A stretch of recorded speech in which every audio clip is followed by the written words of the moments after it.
Eh bien salut tout le monde, j'espère que vous allez bien et on se retrouve pour une nouvelle vidéo pour parler des nouveautés de l'iPhone 16. Est-ce que ça va réellement des nouveautés ou est-ce que c'est des rumeurs? On va en discuter dans cette vidéo.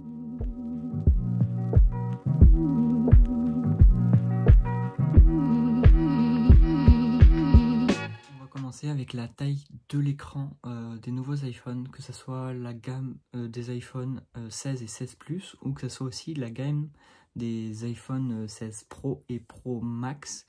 Donc pour le coup on va avoir des iPhones qui vont être légèrement plus grands, la taille d'écran va augmenter, alors ça va pas être grand chose. Pour le coup on aura moins de bordures noires sur les écrans et ça c'est vraiment cool. On va avoir un iPhone 16 et 16 Plus qui vont passer de 6,1 pouces à 6,2 pouces et des iPhone 16 Pro et 16 Pro Max qui vont passer de 6,7 pouces à 6,8 pouces. Donc ça c'est vraiment cool et je trouve personnellement que la taille d'écran des iPhones maintenant est vraiment parfaite.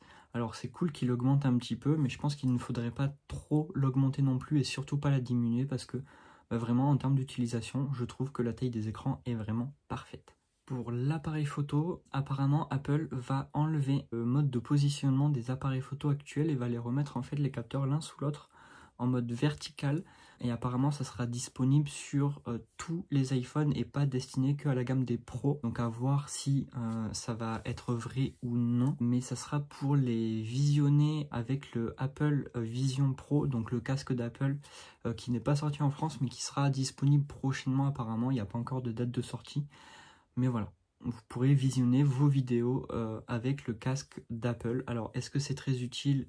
Ça malheureusement je ne sais pas, parce que le casque pour le coup est un gros flop, hein. Il n'est pas encore sorti en France, mais en fait ça a fait une grosse hype au début et puis plus personne n'en a parlé après, en même temps quand on voit le prix du casque. Voilà, j'ai mon avis sur la question, mais on n'en parlera pas dans cette vidéo parce que ce n'est pas le sujet. On va continuer sur l'appareil photo et on va encore crier au scandale. Rappelez-vous le scandale qu'il y a eu sur l'iPhone 15 Pro Max pour le coup, où l'appareil photo on pouvait filmer jusqu'à du x5. Quand on a su ça, on était tous contents, on s'est dit ouais c'est cool, le zoom il augmente, etc. Et en fait on s'est aperçu que c'était destiné que à l'iPhone 15 Pro Max et que du coup si on voulait en fait le zoom x5, il fallait prendre l'iPhone le plus gros, le plus grand et le plus cher. Et bien Apple remet le couvert avec l'iPhone 16 cette fois-ci. On aura le zoom x5 sur toute la gamme des iPhones, mais le zoom x10 qui va apparaître cette fois-ci sur les iPhones sera destiné uniquement sur l'iPhone 16 Pro Max.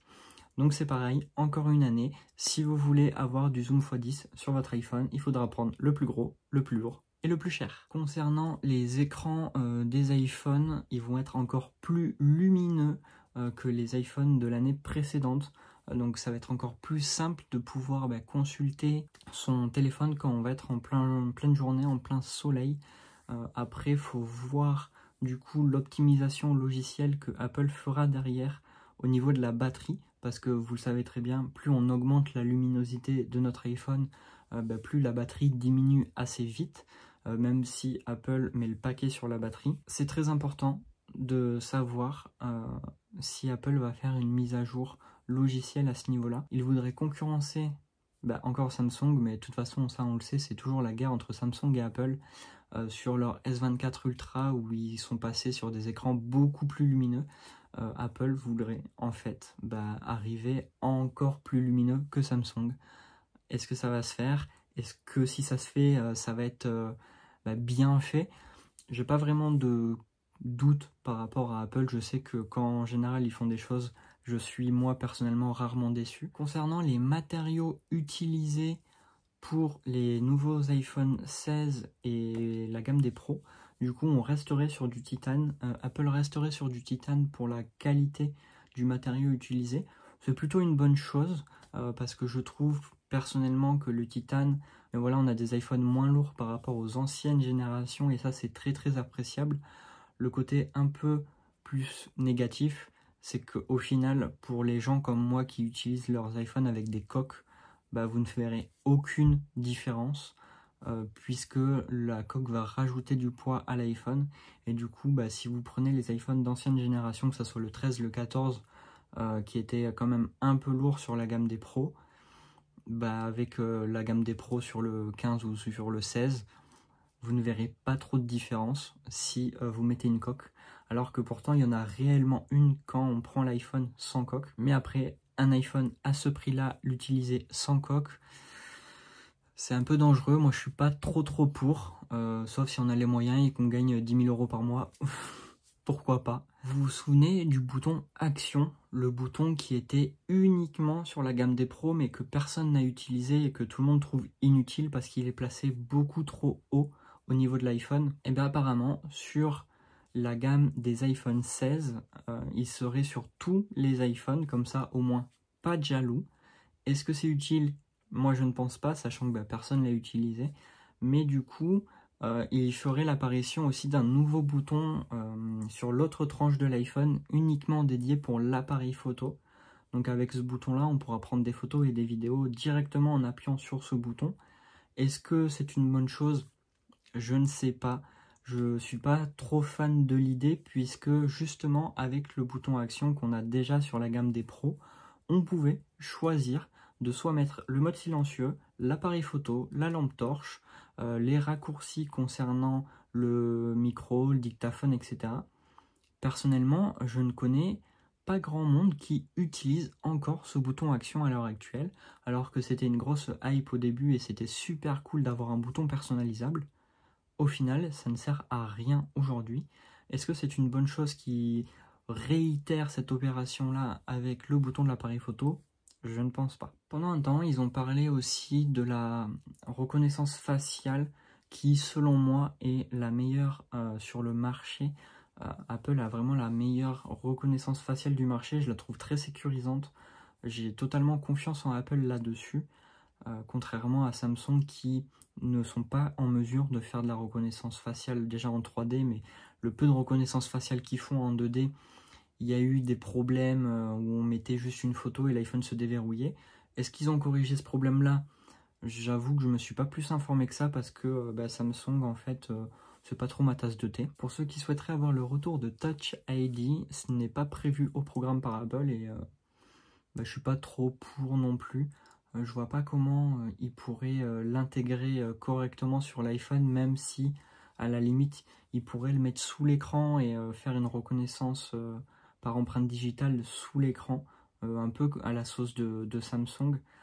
C'est vrai que ça pourrait être fun, mais du coup je pense que Apple en profiterait aussi pour augmenter les prix sur ses iPhones. Et comme je l'ai dit précédemment, je trouve que déjà la reconnaissance faciale est vraiment au point.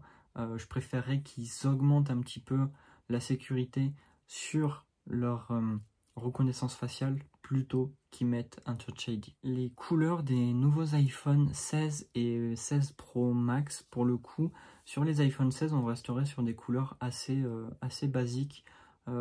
Quasiment en fait les mêmes couleurs qu'il y avait sur les iPhone 15 et 15 Plus. Des couleurs assez pastel, assez vives. Et personnellement, je les trouve très jolies, j'aime beaucoup. Et pour les couleurs des iPhones sur la gamme des pros, on resterait sur du titane, sur des couleurs assez titane. Donc il y aurait un titane blanc, un peu argenté en fait, un titane noir, un titane gris de couleur assez naturelle et un titane rose gold, un petit peu couleur sable. Je pense que les gens sont assez tristes de ne plus avoir de couleur gold depuis l'arrivée du 15, puisque c'était une couleur qui était vachement appréciée, qui était quasiment la plus vendue. Sur tous mes iPhones, quasiment, depuis l'apparition de la couleur gold, j'ai eu que des iPhones couleur gold en fait, ou argenté. Et mes deux derniers iPhones en fait étaient couleur gold.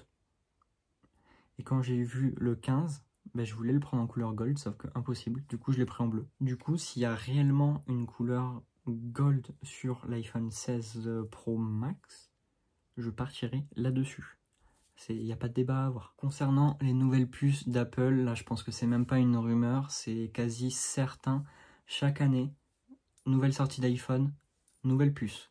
Donc là, on va être sur les iPhone 16 avec la puce A18. Sur les iPhone 16 Pro et Pro Max, on va être sur la A18 Pro du coup. C'est une bonne chose, encore plus de puissance sur ces nouvelles puces. On pourra faire encore plus de choses du coup, sachant que la grosse nouveauté aussi va être peut-être, si Apple met le paquet là-dessus et ils veulent mettre le paquet là-dessus, sur l'intelligence artificielle et des nouveautés de Siri, parce que Siri est quand même vraiment à la ramasse, hein, on va pas s'en mentir. Et du coup pouvoir lui poser plus de questions et avoir plus de réponses comme on a à l'heure actuelle avec les Google Home ou Alexa de Amazon, et vraiment avoir des réponses autres que la météo, l'heure, arrêter les minuteurs, etc. Ça pourrait être vraiment cool. Tout ça se passerait du coup en local et non enregistré sur les serveurs d'Apple. Donc ça resterait en fait totalement confidentiel et il n'y aurait que vous qui y aurez accès. Et ça c'est vraiment cool.